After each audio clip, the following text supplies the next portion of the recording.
We're at Drummond Street and I'm going to introduce some of the staff here. Hi, my name is Vicky. And what's your role here, Vicky? I am the team leader for the Redress support service. So I manage staff in the Redress support program. Brilliant. Hi, I'm Fiona. So I'm a child and family practitioner at with the Redress support service. And I'm Kate, and I co-coordinate the Ready Steady Family program. So, Kate, can you tell us a bit about your work?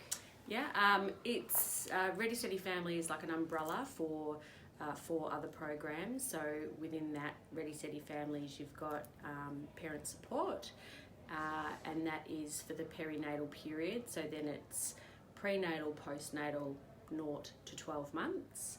And that is parent support, literal and information, everything to do with becoming a new family. It can be for people that are sole parenting, coupled parenting, and anybody else that is co-parenting with them. And then within that umbrella of Ready Steady Families, we've also got Family Foundations, and that's a 10-week program that is a communication program, and that program is done as an outreach, as is the parent support program as well. And that is 2 coaches go out to the home per week and help people get on the same page about their communication around parenting. And then we have counselling as well, family counselling, and that's office based, but under circumstances that depends on the individual need. And then we've got groups and seminars as well, so that's based out in the community and wherever that's needed, and that's around the perinatal period.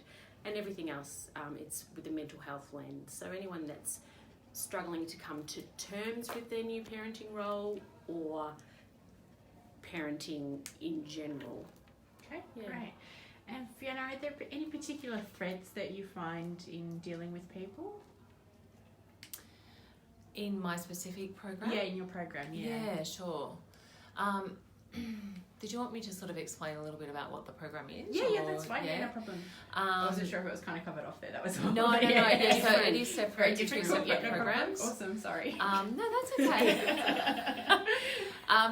So yeah, just not to confuse. So basically the Redress Support Service Program, this has been set up basically to assist people to apply for redress if they are victim survivors of childhood sexual abuse, childhood sexual abuse. So the redress scheme, the National Redress Scheme, came out of the Royal Commission into institutional childhood sexual abuse. It's a big, long sort of title there. And what we do is, so we assist people who are considering applying for the National Redress Scheme. And certainly if they are actually going to apply for it, we will assist them with that process. So being that we are working with survivors of childhood sexual abuse, there are multiple kind of issues that are happening. There's been multiple impacts on their lives. So what we try to do is we try to support them in that process. So it's not just about coming in and saying, we're going to write this application down for you.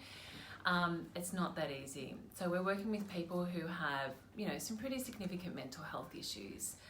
They've got very significant traumatic backgrounds, which includes, institutional childhood sexual abuse. It may include other forms of sexual abuse and, other kind of abuse as well. So really, the type of support that we provide also does entail sort of counselling sort of support as well.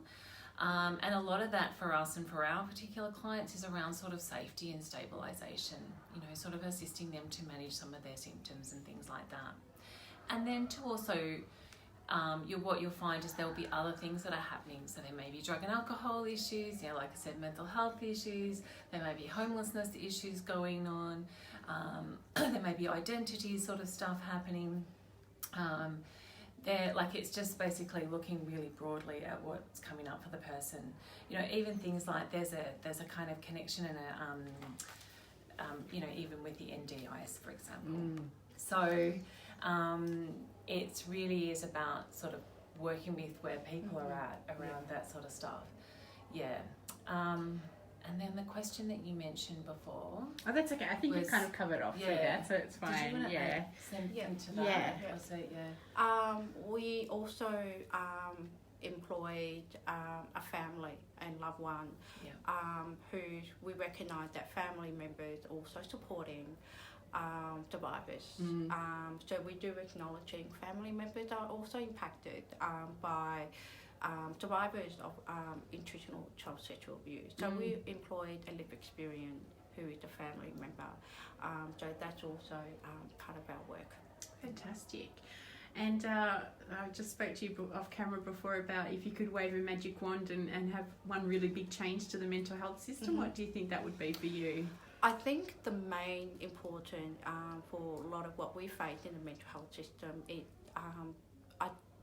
I feel that a lot of mental health clinicians probably need a bit more understanding around complex post-traumatic stress disorder, but also around around where some of them still don't fully understand the impact on survivors of child intentional sexual abuse. It's a very long-standing issue. So we've got a lot of survivors who're very guarded around ringing mental health services, for example, CAT team, because of that trust, and also they feel judged by the mental health system. So that's one of the things I would like to see, to have a lot of survivors feel safe enough to ring triage, for example, mental health system. So I think that's one of the big changes I would like to see. Fantastic. Moving along. Yeah, I definitely agree with what Vicky's saying there. I think it's unfortunate that our current mental health system is really, it's more of a crisis response, and I think it would be really helpful to see more intervention kind of stuff, so getting people really early. And I guess just sort of adding to some of the stuff that Vicky was saying as well is just in terms of particularly survivors of childhood sexual abuse, there's a lot of distrust, and having to open up their whole story for, to actually get a proper response is not always possible, I guess, is what I was trying to say. So I guess more of that sort of awareness around trauma and working with childhood sexual abuse. Fantastic. Okay. I'm thinking probably to reduce the stigmatism around having to utilise mental health and having it as whole of family, and being able to not necessarily just address the adults, but have it as a whole of family program, and being able to use the mental health guidelines and be able to address the children within the family, whether it be newborn or the first 5 years in particular, where a lot of mental health is actually starting to come out, and to be able to just reduce that stigmatism amongst the community, as well as in the mental health field. Yeah. Thank you all so very, very much. You do very important work, and we really appreciate the time that you've taken with us today.